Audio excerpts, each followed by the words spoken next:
All right, it's time for some chords on the fiddle. Let's start with our D chord because that is the key of Chapel Hill Serenade.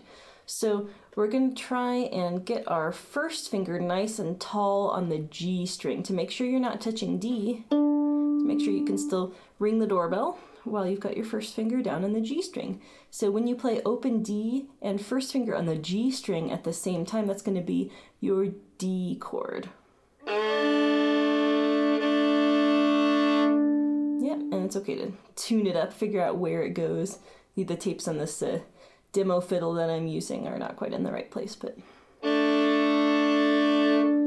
it up until it sounds nice and ringing like that. That's our D chord. So see how your first finger makes kind of a tunnel over your D string. So we're going to call this kind of thing a tunnel chord.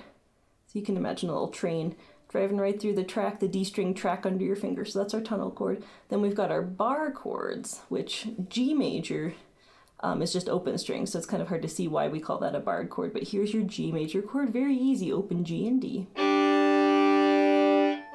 And then our A chord, now this is why we call it a barred chord, because in guitar they would flatten out their finger to play across several strings. For us, we're not able to do that, so we're going to go ahead and just flatten our finger, aim it kind of right in between the two strings here that you're going to use. It's first finger on the G string and first finger on the D string. Be careful not to squeeze really hard, but you want to kind of flatten it out, balance, use your elbow to balance the weight between the two strings and see if you can play 1 and 1.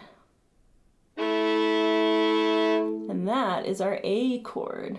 So we've got D. Make sure when you play your D chord you bring your elbow around to help you get over the D string. So D, G, and A. All right.